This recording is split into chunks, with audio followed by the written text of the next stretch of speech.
Hello everyone, welcome to fourth session on C programming tutorials. আমাদের previous লেকচারে আমরা integrated development environment সম্পর্কে জেনেছিলাম।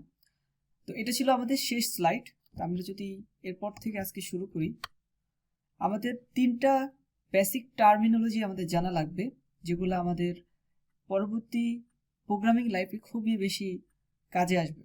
তো আজকের সেশনটা অনেক ছোট সেশন হবে এবং এই সেশনে আমি চেষ্টা করব যে আপনাদেরকে ওই টার্মিনোলজিগুলোর সাথে পরিচিত করে দেওয়ার জন্য।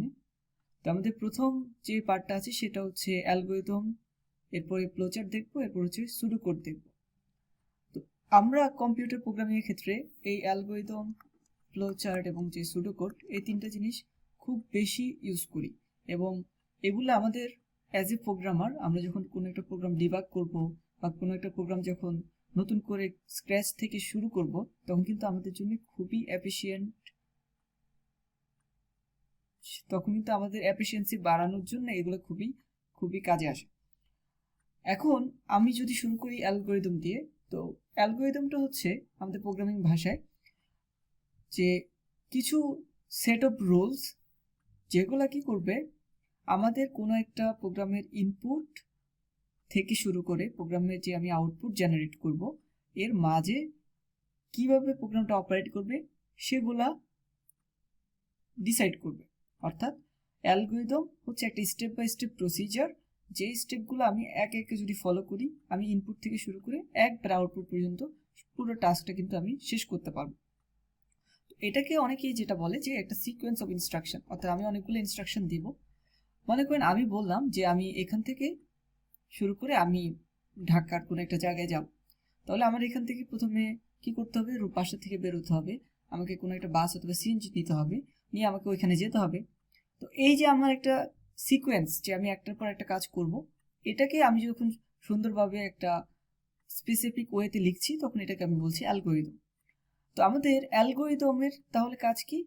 ইনপুট থাকবে, আমি কি কি জিনিস ইনপুট হিসেবে দিচ্ছি, কি আমার আউটপুট সেটা আমি জানি, এবং সেই ইনপুট থেকে আউটপুটটা পাওয়ার জন্যে আমাকে কি কি সিকোয়েন্স বা কি কি ইনস্ট্রাকশন ফলো করতে হবে, সেটাই হবে আমার অ্যালগরিদম। তো অ্যালগরিদমের কিছু ক্যারেক্টারিস্টিক্স আছে। ক্যারেক্টারিস্টিক্স বলতে বোঝাচ্ছি, যখন আমি একটা সুন্দর অ্যালগরিদম লিখব, তখন সেটার কি কি ধরনের কোয়ালিটি থাকা লাগবে। প্রথমে যেটা, যে আমার অ্যালগরিদমের জন্য আমার প্রথমে কিছু ডিফাইন্ড ইনপুট লাগবে। অর্থাৎ আমি কি কি জিনিস ইনপুট বা ইউজার থেকে নিব সেগুলো আমার কাছে জানা থাকা লাগবে। আমি কি জিনিস আউটপুটে শো করব সেটা আমার জানা লাগবে। এরপরে যেটা থাকবে, যে আমার যে প্রসিডিউরটা, সেই প্রসিডিউরটা ক্লিয়ার এবং আনঅ্যাম্বিগিউয়াস হতে হবে। অর্থাৎ আমি যে একটার পর একটা কাজ করব, সেগুলো যাতে প্রিসাইজ থাকে এবং সেগুলো এমন না যে একটার সাথে একটা ওভারল্যাপ করছে, সেরকম করা যাবে না। আমার যে কাজগুলো সেগুলো ডিফাইন্ড কাজ থাকতে হবে, অর্থাৎ কয়টা কাজ, কোনটার পর কোনটা হবে, ফাইনাইটনেস থাকতে হবে। আমি যদি বলি আমি এখান থেকে মোহাম্মদপুর যাব, কিন্তু কোনো আমার কোন সিএনজি নিব নাকি বাস নিব, এরকম আমার কোনো সেট রুলস নাই, তখন কিন্তু আমাকে টোটাল সিকোয়েন্সটা ধরতে অনেক কষ্ট বেশি করা লাগবে। সেজন্য আমার যদি ফাইনাইট থাকে, যে আমি ঠিক কি কাজ করব, কয়টা সিএনজি নিব, সব কিছু যদি আমার ফাইনাইট থাকে, আমার জন্য ইজি হবে। ফিজিবল হতে হবে, অর্থাৎ অ্যালগরিদমটা আমি যেটা তৈরি করছি, সেটা আমার যে আউটকাম সেটাকে অবশ্যই সিদ্ধ করতে হবে। অর্থাৎ আমি যদি ওই প্রসিডিউরটা ফলো করি, আমি আমার যে রিকোয়ার্ড আউটপুট সেটা যাতে অ্যাচিভ করতে পারি। আর একটা কি, যে ল্যাঙ্গুয়েজ ইন্ডিপেন্ডেন্ট, আমি এটাকে স্টেরিক মার্ক দিব। কেন? আমরা যখন কোনো একটা প্রোগ্রাম ডেভেলপ করি, মনে করেন আমি যেটা বললাম, আমি এক বাসা থেকে আমি ঢাকার কোনো একটা জায়গায় যাব, তো এটা আমি বিভিন্নভাবে যেতে পারি, ঠিক আছে? সো এই বিভিন্নভাবে আমি বাসে যেতে পারি, সিএনজিতে যেতে পারি, এগুলো হচ্ছে আমার, রিক্সায় যেতে পারি, এগুলো হচ্ছে আমার মনে করেন একটা প্রোগ্রামিং ল্যাঙ্গুয়েজ। কিন্তু আমি কোনটা বাছাই করব সেটা আমার উপরে। কিন্তু আমি যখন কোনো একটা অ্যালগরিদম ডেভেলপ করব, আমার প্রসিডিউরটা সেম থাকবে। কীরকম? আমি বাসা থেকে নামবো, আমি কোনো একটা জিনিস নিব, নিয়ে মোহাম্মদপুর যাবো, এটা হচ্ছে আমার অ্যালগরিদম। এখন ওই মাঝখানে সেটা আমি কি ইউজ করছি সেটা আমার এখানে ম্যাটার না। তো আপনি যদি সিকোয়েন্সটা তৈরি করতে পারেন, সেটা যে কোনোভাবেই ইমপ্লিমেন্ট করতে পারবেন। তো অ্যালগরিদমের ব্যাপারটাও সেরকম। অ্যালগরিদম হচ্ছে সিকোয়েন্স, যে একটা কাজ কিভাবে শেষ করা যায়। তো আমি ওইটা যখন বলবো, সেক্ষেত্রে আমাকে এটা চিন্তা করা লাগবে না যে আমি এটা প্রোগ্রামটা সি প্রোগ্রামে লিখবো, পাইথনে লিখবো, জাভাতে লিখবো, এগুলো আমার কিচ্ছু মাথায় রাখা লাগবে না। আমাকে শুধু মাথায় রাখা লাগবে যে কি কি করা লাগবে সেটা। এখন সেটা প্রোগ্রাম ওয়াইজ, কোনো একটা প্রোগ্রামে হয়তো একটা কাজ করতে 3টা লাইন লিখতে হয়, একটা প্রোগ্রামে ল্যাঙ্গুয়েজে দেখা যাচ্ছে একটা কাজ এক লাইনে শেষ হয়ে যাচ্ছে, সেটা প্রোগ্রামিং উপর ডিপেন্ড করবে। কিন্তু আমি যখন অ্যালগরিদম লিখবো সেক্ষেত্রে আমার কাজগুলা ইন্ডিপেন্ডেন্ট অফ প্রোগ্রামিং ল্যাঙ্গুয়েজ হবে। এরপরে আমাদের যে পার্টটা আসে সেটা হচ্ছে যে ফ্লোচার্ট। তো ফ্লোচার্ট জিনিসটা কি? ফ্লোচার্ট হচ্ছে আমার যে অ্যালগরিদমগুলো আছে, অর্থাৎ আমার যে যে স্টেপগুলো ফলো করতে হয় সেগুলোকে আমি গ্রাফিক্যালি যখন রিপ্রেজেন্ট করব সেটাকে আমি বলি ফ্লোচার্ট। অর্থাৎ আমার যে সিকোয়েন্স অফ টাস্ক, এটার ফ্লোটা কেমন, অর্থাৎ কোনটার পর কোনটা আসছে সেটা আমি একটা গ্রাফিক্যাল রিপ্রেজেন্টেশন দিয়ে আমি কিন্তু দেখাবো। তো ওইটা হচ্ছে আমার ফ্লোচার্ট। তো ফ্লোচার্টে অনেকগুলো বিল্ডিং ব্লকস থাকে, অর্থাৎ অনেকগুলো ছোট ছোট আমরা পার্ট ইউজ করি যেগুলোকে বিল্ডিং ব্লকস বলি, এবং এই বিল্ডিং ব্লকসগুলো দিয়ে আমি টোটাল অ্যালগরিদমটা ইমপ্লিমেন্ট করি। তো ওই বিল্ডিং ব্লকসগুলো কেমন হতে পারে? এই বিল্ডিং ব্লকসগুলোকে অনেক ক্ষেত্রে আমরা সিম্বলও বলি। তো দেখেন এই যে একটা যে আমাদের এখানে সিম্বল আছে, এটাকে আমরা বলি টার্মিনেটর। এই যে এখানে যে স্কোয়ার থাকে এটাকে আমরা বলি হচ্ছে ডিসিশন, এটাকে আমরা বলি প্রসেস, রেক্টেঙ্গুলার, এরকম যদি থাকে সেটাকে আমরা বলি ডকুমেন্ট। মাল্টিপল ডকুমেন্ট থাকলে স্ট্রাকচারটা এমন হয়। ডাটা যদি স্টোরেজ করতে চাই, internal storage, database, tab data, এগুলো কিন্তু এরকম দেখতে হয়। ইনপুট আউটপুটটা অনেকটা রম্বস দিয়ে তৈরি বুঝাই, ডিসপ্লে এরকম দেখায়, কানেক্টরকে আমরা এরকম গোল দিয়ে বুঝাই, ম্যানুয়াল ইনপুটকে এভাবে বুঝাই, মার্জকে এভাবে বুঝাই। তো এই যে ওই সিম্বলগুলো যে শেপ, এটা কিন্তু ডিফাইন্ড, অর্থাৎ আপনি যদি কখনো ডিসিশনের কোনো একটা কাজ করতে চান সেক্ষেত্রে এই সিম্বলটা ইউজ করতে হবে। যদি কখনো মনে করেন যে আমি কোনো একটা যে ডিসপ্লে করবো সেক্ষেত্রে এটাই ইউজ করা লাগবে, অর্থাৎ এগুলো ডিফাইন করা। তো সেটা আসলে কীভাবে আমরা ইউজ করবো সেটা আমি একটু পরে দেখাবো।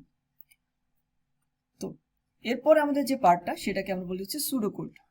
তো সুডো শব্দের অর্থ হচ্ছে মিথ্যা, লাই, মিথ্যা কথা বা মিথ্যা বলা। তো সুডোকোড বলতে হচ্ছে মিথ্যা কোড। আমরা এটা কেন বুঝাই? সুডোকোড যেটা, সেটা হচ্ছে আমাদের যে মেইন কোড সেটার একটা হিউম্যান ফর্ম। অর্থাৎ আমি যদি বলি আপনাকে সি প্রোগ্রামিংয়ে একটা কাজের সি প্রোগ্রামিং যে স্ট্রাকচার সেটা তৈরি করতে, তাহলে সেটা একরকম হবে। আমি যদি বলি সেম কাজটা আমি মানুষ হিসেবে বোঝার জন্যে আমাকে বাংলা ভাষায় বুঝাই দেয়, সেটা হচ্ছে আমার সুডোকোড শর্ট অফ। আমরা কি বলি যে human readable representation of an algorithm, অর্থাৎ আমি যে কাজগুলো করবো স্টেপ বাই স্টেপ, যে অ্যালগরিদমটা ডেভেলপ করছি সেটাকে একটা মানুষের জন্য বোধগম্য যে একটা ওয়ে, সেই ওয়েতে প্রেজেন্ট করা হচ্ছে যে হিউম্যান এই যে সুডোকোড। তো সুডোকোডকে আমরা অনেক ক্ষেত্রে যেটা বলি যে এটা আমাদের কোনো একটা সফটওয়্যার প্রোগ্রাম ডেভেলপ করার জন্য প্রাইমারি স্টেপ, যে এটা আমার একবারে বেসিক, যে আমি কীভাবে কাজ করব না করব। মনে করেন আপনি একটা টিমে আছেন, আপনার টিমে 5 জন সদস্য আছে, আপনি যেটা করবেন, আপনি মনে করলেন একটা জিনিস ডেভেলপ করলেন যে এইভাবে কাজটা যদি আমি করি সেটা আমার জন্য সবচেয়ে ভালো হবে। এবং আপনি এটা সরাসরি সি প্রোগ্রামিংয়ে নেওয়ার আগে আপনি যদি এটা আপনার অন্য কোনো টিমমেটকে বোঝাতে চান, তাহলে কিন্তু ওকে যদি এই আপনার সুডোকোড দিয়ে বোঝান তাহলে কিন্তু সেটা অনেক ইজি হয়, কারণ আপনি মানুষ হিসেবে তাকে বোঝাতে গেলে সেটা আরও ইজিলি বোঝাতে পারবেন। তো এই জন্য আমরা এটাকে অনেক ক্ষেত্রে প্রিলিমিনারি স্টেপ বলি। আমরা এটাকে দিয়ে আমি টোটাল অ্যালগরিদমটাকে চিন্তা করি যে সেই অ্যালগরিদমটা কোডে যদি যায় সেটা দেখতে কেমন হতে পারে। তো আরেকটা ব্যাপার যেটা, এটা হচ্ছে নন প্রোগ্রামার যারা, তাদের জন্য কিন্তু ভালো হয়। অর্থাৎ আপনি যদি প্রোগ্রামটা তৈরি করেন, মনে করেন আপনার কোনো একজন ক্লায়েন্ট আছে, তিনি চান আপনাকে যে একটা অ্যাপ ডেভেলপ করে দিতে। এখন আপনি অ্যাপ ডেভেলপ করার আগে একটা সুন্দরভাবে এরকম সুডোকোড ডেভেলপ করলেন, করে বললেন দেখেন আপনার কাজটা এইভাবে এভাবে হবে। এখানে কিন্তু প্রোগ্রামিংয়ের কোনো ল্যাঙ্গুয়েজ ইউজ করেনি, শুধুমাত্র ছোট ছোট ইংলিশ ইউজ করেছেন।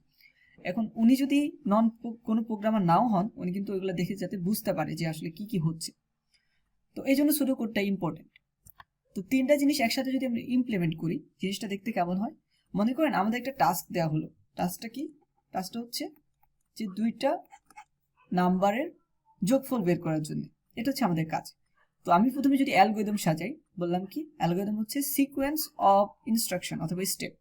তো আমি এখানে কিছু স্টেপ দিলাম, যে প্রথম স্টেপ হচ্ছে আমি শুরু করব, দ্বিতীয় স্টেপে কি আমি 2টা ডাটা নিব, যে 2টা যোগ করবো, এ বি বললাম। 3 নম্বরে কি আমি 2টা যোগফল এই সিতে রাখবো। 4 নম্বর হচ্ছে আমি সিটা ডিসপ্লে করবো। 5 নম্বরে আমি প্রোগ্রাম শেষ করে দেবো। এটা হচ্ছে আমার অ্যালগরিদম। তো এটা আমি আমার মতো করে লিখে দিয়েছি, কোনো সমস্যা নেই, এটা কোনো প্রোগ্রামিং ল্যাঙ্গুয়েজ হতে হবে না। তো এই অ্যালগরিদমটাকে আমি যদি গ্রাফিক্যালি দেখতে চাই, সেটা হচ্ছে আমার ফ্লোচার্ট। কি এই যে স্টার্ট এভাবে হচ্ছে, দেখেন এখানে কিন্তু ব্লকটা আলাদা, স্টার্টের জন্য এই ব্লকটা ইউজ করতে হবে। এরপর রিড এবিকে আমরা এরকম আচ্ছা সরি, এটা হচ্ছে প্যারালালোগ্রাম, সামান্তরিক। আচ্ছা আপনারা বুঝতে পারছেন, এটা হচ্ছে রেক্টেঙ্গুলার। এরপরে যেটা সেটা হচ্ছে আমি এখানে যোগ করব, যোগটা আমি রেক্টেঙ্গুলার রাখি। নেক্সট আমার হচ্ছে কি রাইট ডিসপ্লে করব, সো এটাকে আমি এই স্ট্রাকচার রাখছি। আর ফাইনালি হচ্ছে শিফট করে দেবো। সো দেখেন এখানে 5টা স্টেপ কিন্তু আমি ফ্লোচার্ট ইমপ্লিমেন্ট করছি। আমি যদি শুরু করে আসি কেমন হবে, শুরু করতে হচ্ছে আমার কোডের স্ট্রাকচারে যাব, কিন্তু আমার এটা নর্মাল হিউম্যান রিডেবল ফর্মে রাখবো। আমি বিগিন করব, বিগিন করার পর আমি ইনপুট নিব এবি, ইনপুট নিয়ে এই দুটো যোগফল করব, যে সামটা থাকবে সেটাকে প্রিন্ট করব, এরপর প্রোগ্রাম শেষ করে দেব। দেখেন এই যে কাজটা, এটা যদি আমি একবার তৈরি করি, এখন আমি সেটা সিতে ইমপ্লিমেন্ট করি অথবা পাইথন ইমপ্লিমেন্ট করি, সেটা টোটালি আমার উপর। কিন্তু এই যে 3টা পার্ট, এইখানে যে পার্টটা আছে অ্যালগরিদম ফ্লোচার্ট থেকে শুরু করে টোটাল যে জায়গাটা, এটা কিন্তু সবার জন্য ফিক্সড। অর্থাৎ আমি সেম অ্যালগরিদম ফ্লোচার্ট এবং সুডোকোড রেখে আমি কিন্তু সেটাকে বিভিন্ন ভাষায় রূপান্তর করতে পারবো। আমি যদি এখন সি প্রোগ্রামে লিখি, স্ট্রাকচারটা দেখতে এমন হবে, এখানে সি দিয়ে লেখা।